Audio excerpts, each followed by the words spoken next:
Op is falsely accused by a female coworker for sexual harassment and loses his job. Gets video evidence proving otherwise and makes them pay after being told there's nothing they can do. Posted by you/legaltosu. I held a management position at a company. I asked a non-management employee of the opposite gender to step into another room to discuss her performance away from other employees. She was going through a divorce and had made a few mistakes, and while I didn't want to embarrass her, I did want to make sure the mistakes were addressed. She acknowledged it and thanked me. An hour later, I was escorted from my office by security and was informed by my boss that a sexual harassment complaint had been made and that proper protocol was to suspend me. I asked what the accusation was and was told, "We need to investigate. I can't disclose that." He assured me that it shouldn't take long and that if I wasn't guilty of anything, I'd be paid for the time out. I again asked what the accusation was and was told that since there was an ongoing investigation, I was not permitted to know, but if they had questions, I would be contacted. I wasn't happy, but knowing that I hadn't done anything wrong, I left the building. Later that night, I received a notification on my phone that my email password was incorrect.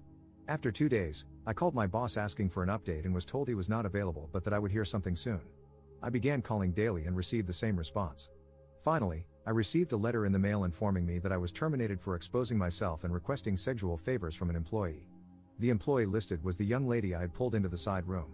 I immediately called my boss and was told, he is unavailable and said to say the matter is closed. My buddy, the IT guy, messaged me on Facebook asking what happened, as he'd been told to deactivate my accounts. When I told him the whole story, he replied, "You took her into the X room. Dude, there's a security camera in there. We keep Y in there, so we always have the camera on."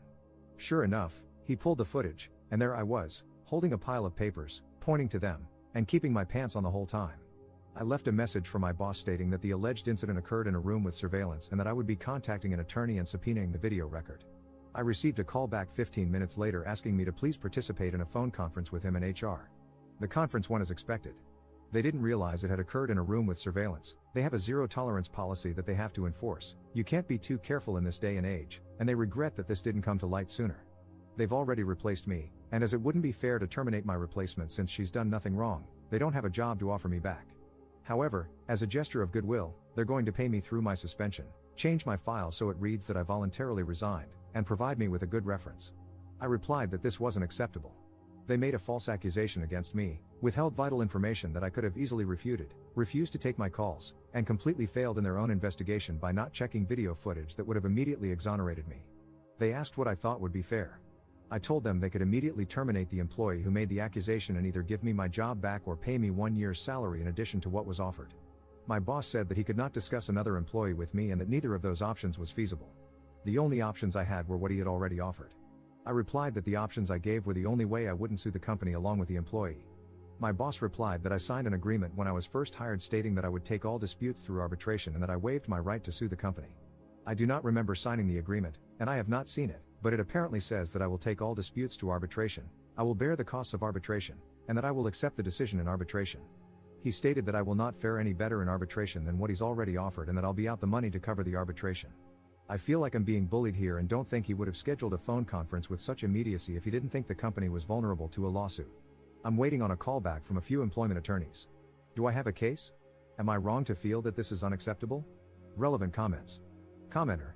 Get a lawyer and have them subpoena that video before it gets lost. Ops response. I have the whole conference on tape. My boss admitted that the tape proves the accusation was unfounded and that, had they seen it earlier, they could have offered me my job back. Commenter 2. Yes, you can sue. You can sue the company or the woman who made the false allegations. Ops response. She's been ranting about fighting her husband for the house during the divorce. I wonder how pissed she's going to be when she has to fight me for it. I had sympathy for her because I knew she was going through a tough time, but after this? I fully intend to take her to court. I'm going to go after her for every dime she has. Update 3 weeks later. Quite a bit has happened in the last few weeks. A friend of mine at another company, after hearing what happened, told me his company had an opening. I applied, interviewed, and at the end, the manager asked me what I like to be called. 2 days later, I got a call saying they'd gone with another candidate. My friend admitted to me that he'd gotten some flack for recommending me. Apparently, HR had worked with one of the employees at my former company and called the employee to ask what the deal was with me. To which the employee responded, he got fired for sexually assaulting a subordinate. I think he's actually being charged criminally. I'm literally crying as I type this. It's a nightmare that won't end. Long story short, I lost my crap, called up my old company, but my boss wouldn't get on the phone with me. I had an attorney draft a letter of demand and send it off. We scheduled another phone conference. They once again regret that an employee provided a reference outside of the prescribed channels. The employee was coached on the proper way to handle such requests. My attorney informed them that, in addition to wrongful termination, we would be adding defamation to our complaint against them. They insist that they have not broken any laws and cannot control the actions of an individual employee who went against company policy. So we're at an impasse. Either I move ahead against them, or I walk away. At this point, I'm ready to drag this through court. I tried to take the high road and go elsewhere, but they're regretting a lot of what they've done to me without taking any action to correct it. Oh, I almost forgot. A few days after my last post, they sent me a packet of papers, standard non-disclosure notifications, COBRA, and a blank copy of the arbitration agreement for me to sign. Why a blank one, you ask? Well, it seems somebody screwed up. They weren't making people sign when I was hired, and HR never bothered to have me sign the agreement while I worked there. Of course, I have signed nothing they sent me, including that agreement. I considered allowing arbitration if they covered the costs and I had approval over who was selected, but my attorney has advised against that. I wish I had better news to report. Things aren't as hopeless as they first seemed, but they're not easily fixable either. As for the employee who made the accusation, I know you're eager to hear, but at this point, I can't comment on what's happening there. Thanks for all of the advice and support so far. I promise to update when everything resolves, if not sooner, as much as I can. Second update 1 year later. Everything has been resolved, and I've been wanting to give you guys an update, but I had to wait until my lawyer gave me the okay to talk about things. So let's start from the beginning. I pulled one of my direct reports, Deborah, into another room to discuss a few mistakes she made but did not discipline her further. After this, she went to Joyce, one of the managers above me but not in my direct line of report, equal to my boss in terms of reporting structure. When Joyce heard that I had taken Deborah into another room without any witnesses, she told her that it was unprofessional. Apparently, her exact words were, you could accuse him of being inappropriate with you, and I would have no choice but to believe you. This was repeated several times, with a strong emphasis on no choice. Joyce then asked Deborah if I had been inappropriate with her, saying, "It will only happen again if you don't speak up now. If you do now, we can take action." Taking the not at all subtle hint from Joyce, Deborah accused me of exposing myself to her, and I was placed on leave pending an investigation. Joyce immediately sent out an email stating that nobody besides the secretary was to speak with me without an attorney present and told the IT guy, Paul, to deactivate my access. James, my boss, had a resume from Terry, an employee in Joyce's department, applying for my job before the close of business that day, and she was hired.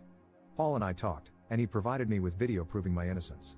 The company continued to stonewall me and refused to talk to me. When they did, they attempted to push me into arbitration and to retroactively sign an arbitration agreement. I cut my losses, took another job, and was ready to move on. Sandy, an employee in Joyce's department, broke protocol, talked to HR at the new company, told them I had sexually assaulted a subordinate, and cost me the job. So that brings us up to date. My attorney and I launched a civil suit against the company and Deborah. Bet you're wondering how I know all of the above. Well, good old Joyce said she'd protect Deborah if she came forward. Unfortunately, that only extended to her job. So when she was named individually in this suit, corporate told her they would not be providing her an attorney. After realizing that she'd have to put her house up for collateral, she was all too willing to throw Joyce under the bus. Joyce went to Paul, the IT guy, who was one of her reports, and gave him a list of footage to be procedurally wiped as part of an archive clearout. He pointed out that the incident with me was on that list and part of an ongoing investigation. Joyce told him that it was no longer needed and to go ahead and wipe it. He refused, citing the fact that it would still be requested if the suit moved forward. She told him to pack his things as he was being terminated for insubordination. He called the company attorney and informed her of what had happened. The aftermath. Several things happened at once, so I'll try to keep them as chronological as I can. Deborah's attorney contacted mine, stating that, conditional on me dropping the suit, she would admit that she lied and explain what went on behind the scenes. Dana, the company attorney, got the call from my attorney with the details from Deborah shortly after she finished talking with Paul about his termination for refusing to destroy evidence. Deborah and Joyce were terminated for cause that day. Paul was told that his job was safe. My attorney received a call, and it was made clear that the company didn't want this to go any further and wanted to talk settlement.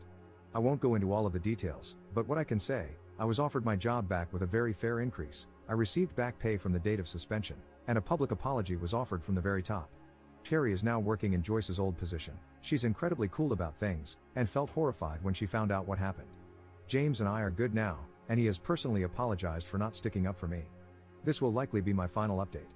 There is still some legal battle ongoing, but I can't go into that too much. Thank you for all your support and encouragement. You guys rock. Relevant comments. Commenter. So, the big question I have, what exactly is Joyce's beef with you that she took the first opportunity to take you out? Why did she go through all the easily verifiable channels to try and wreck your career? I mean, she tried to enlist not one, But two separate patsies in this. One of them knew about the whole situation and knew enough to immediately get legal involved, and another who would have to risk everything to try and prove a blatant lie. That just seems like poor planning for petty revenge to me. Why did she have a grudge? Ops response. My guess? Power. She's an ambitious person trying to get ahead in life. Terry and I were on equal levels management-wise. The only difference is that I have more direct reports, whereas she was basically an assistant manager to Joyce, handling the department by herself when Joyce was out. So, Joyce saw an opportunity to place a surrogate in another management position and gain a foothold in my area. Commenter 2. Did James remain fired too, or did he get his job back? Ops response. James was never fired. He did express his uneasiness to his superiors but was told that Joyce had handled the investigation properly and that he was not to speak with me without Dana present. I understand why he did what he did, and while things will never be the same between us, I can work with him without any animosity. Commenter 3. Please tell me that Sandy was fired for cause as well. Ops response. Sandy kept her job. I don't have any bitterness toward her, and I don't know that I would have done differently if a friend had called me, other than that I probably wouldn't have spread an unfounded rumor. Commenter 4. I imagine poor Dana getting 3 phone calls in a row. 1. An employee saying, so, it turns out I made up a sexual harassment claim that got that guy fired because my boss wanted to put her flunky in his job. LOL, whoops. 2. An employee saying, hey, so, someone who is being sued by a former employee just fired me because I wouldn't erase evidence. What do I do? 3. A call from ops lawyer saying, hey Dana, you got your checkbook handy? Poor Dana. Someone buy her a pint of whiskey. Ops response. I don't know this officially, but it's gotten back to me from a few people that after my attorney called, Dana walked into our CEO's office and said, you need to either settle or get outside counsel because there is not a chance in hell I'm walking into a courtroom to defend this effing nightmare. Additional info from Op regarding his future at this company. Believe me, I'm not planning on staying here. However, without giving too much away, this is a very tight-knit industry. People talk, and I was pretty much scorched earth. By clearing my name, being welcomed back, and putting in some time, I'm making sure I have all my ducks in a row before I get the hell out of here.